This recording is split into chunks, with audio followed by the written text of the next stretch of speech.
ఈ రోజుల్లో మన లైఫ్ చాలా ఈజీ అయిపోయింది. మనీ ట్రాన్సాక్షన్స్ కావచ్చు, షాపింగ్ కావచ్చు, ఎడ్యుకేషన్ కావచ్చు, అన్నీ స్మార్ట్ ఫోన్ నుంచే అయిపోతున్నాయి.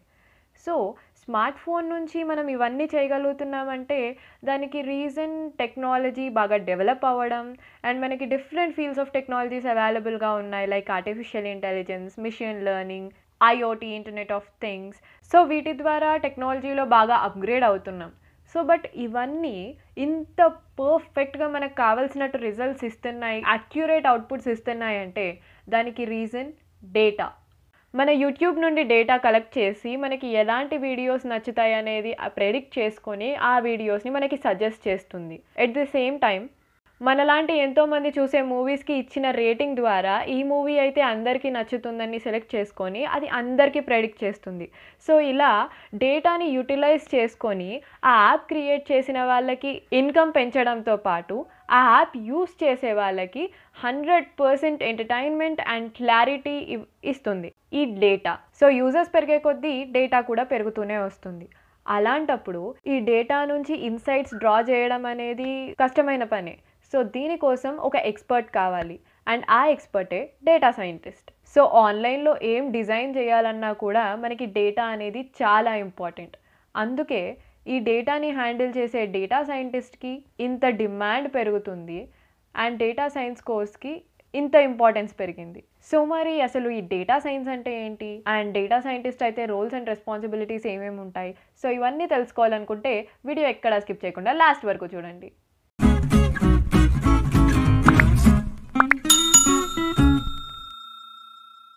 సో, ఫస్ట్ అసలు డేటా సైన్స్ అంటే ఏంటి? మనకి అవైలబుల్‌గా ఉన్న డేటాని స్టడీ చేసి ఒక ప్రెడిక్షన్‌ని డ్రా చేయడం అనేది డేటా సైన్స్ అనమాట. అంటే జనరల్‌గా చెప్పాలంటే సపోజ్ మీరు బాగా ట్రావెల్ చేస్తారు. మీకు ఈ బసెస్ గురించి చాలా బాగా తెలుసు అనుకుందాం. సో, ఇప్పుడు సపోజ్ ఎవరన్నా మీకు వచ్చి అడుగుతారు, "ఈ వీక్‌లో నేను ఊరెళ్దాం అనుకుంటున్నాను. ఏ డే అయితే కొంచెం కన్వీనియంట్‌గా వెళ్ళొచ్చు, కంఫర్టబుల్‌గా ఉంటుంది. ఏ టైం అయితే బెస్ట్" అని. సో, మీరు రోజు చూసేవారు కాబట్టి చెప్తారు. మండే టు సాటర్డే అయితే రోజు ఆఫీస్‌కెళ్ళే వాళ్ళు, స్కూల్ వాళ్ళు, కాలేజ్ వాళ్ళు చాలామంది ఉంటారు.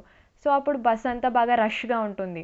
అదే వీకెండ్స్ వెళ్తే సాటర్డే ఆర్ సండే కొంచెం ఫ్రీగా ఉంటుంది. అండ్ టైమింగ్స్ కూడా మార్నింగ్ 8కి, ఈవినింగ్ 4కి చాలామంది వస్తూ ఉంటారు. ఎర్లీ మార్నింగ్ ఆర్ ఆఫ్టర్‌నూన్ వెళ్తే మీకు బెస్ట్ అని చెప్పేసి మీరు చెప్తారు. ఎందుకంటే మీకు తెలిసిన డేటాలో నుంచి అది మీరు ప్రెడిక్ట్ చేస్తారు. సేమ్ థింగ్ సిస్టమ్‌లో కూడా జరుగుతుందనమాట. కంప్యూటర్ కూడా దానికి అవైలబుల్‌గా ఉన్న డేటాని బట్టి ఇలా అయితే బావుంటుంది అని ప్రెడిక్ట్ చేస్తదనమాట. సో, ఇదే data science. So, real time example చెప్పాలంటే సో, మనం క్యాబ్ బుక్ చేసేటప్పుడు ఎప్పుడు అది కాన్స్టెంట్ ఒకే రేట్ చూపించదు. అదే మీరు మార్నింగ్ 8కి ఆ టైంకి క్యాబ్ బుక్ చేసినట్టయితే అది బాగా రష్ టైమ్. క్యాబ్స్‌కి చాలా మంది క్యాబ్ బుక్ చేస్తారు.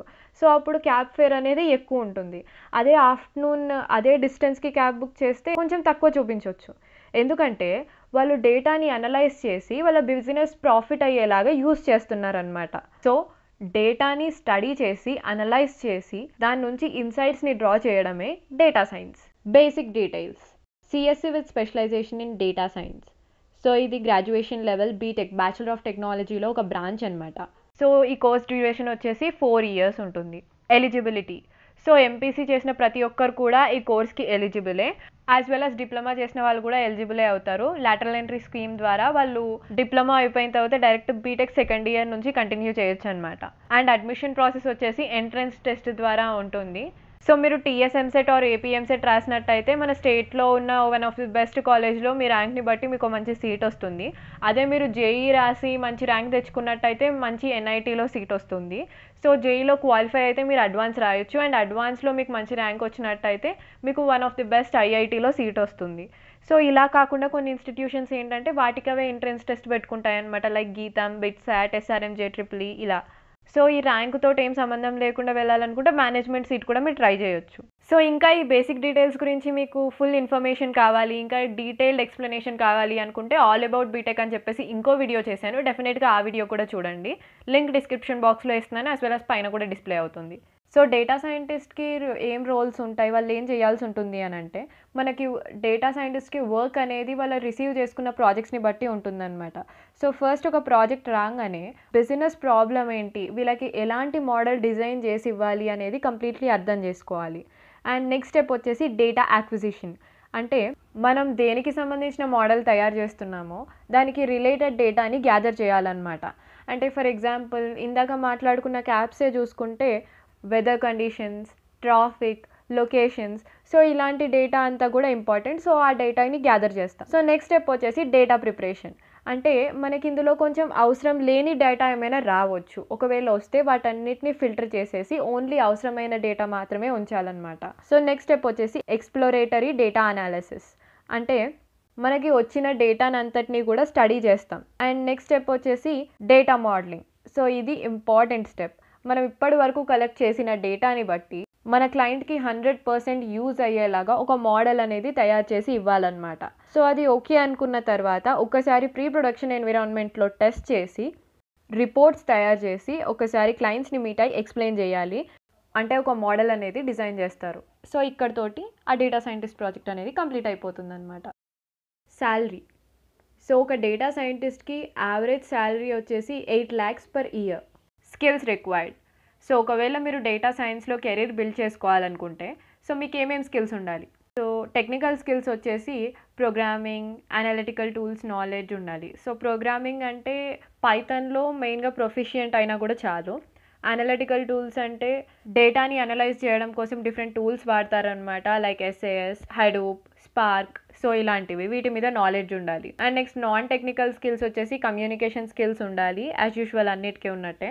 అండ్ దీనికి స్ట్రాంగ్ బిజినెస్ సెన్స్ కూడా ఉండడం అవసరం. Job roles. సో ఒకవేళ మీరు డేటా సైన్స్లో ప్రొఫెషియంట్ అయితే దెన్ మీరు డేటా సైంటిస్ట్ అవ్వచ్చు, డేటా అనలిస్ట్ అవ్వచ్చు, డేటా ఇంజనీర్ అవ్వచ్చు, బిజినెస్ ఇంటెలిజెన్స్ అనలిస్ట్ అవ్వచ్చు, మార్కెటింగ్ అనలిస్ట్ అవ్వచ్చు. సో మీరు నార్మల్ CSE బెటరా, లేదా ఈ CSE విత్ డేటా సైన్స్ కానీ, లేదా CSE with AI and ML, CSE with specialization బెటరా అని అడిగితే ఈ టాపిక్ మీద కూడా ఒక వీడియో చేశాను, CSE versus CSE with specialization which is better అని చెప్పి. ఆ వీడియో కూడా చూడండి, లింక్ డిస్క్రిప్షన్ బాక్స్లో ఇస్తున్నాను. As well as AI and ML అంటే ఆర్టిఫిషియల్ ఇంటెలిజెన్స్ గురించి, మిషన్ లెర్నింగ్ గురించి, సైబర్ సెక్యూరిటీ గురించి, ఎథికల్ హ్యాకింగ్ గురించి, సో ఇలా వీటి గురించి కూడా వీడియోస్ చేశాను. డెఫినెట్గా చూడండి. అండ్ ఛానల్ని సబ్స్క్రైబ్ చేయండి, బెల్ ఐకన్ క్లిక్ చేయండి. Finally thanks for watching. Don't forget to like, share and subscribe.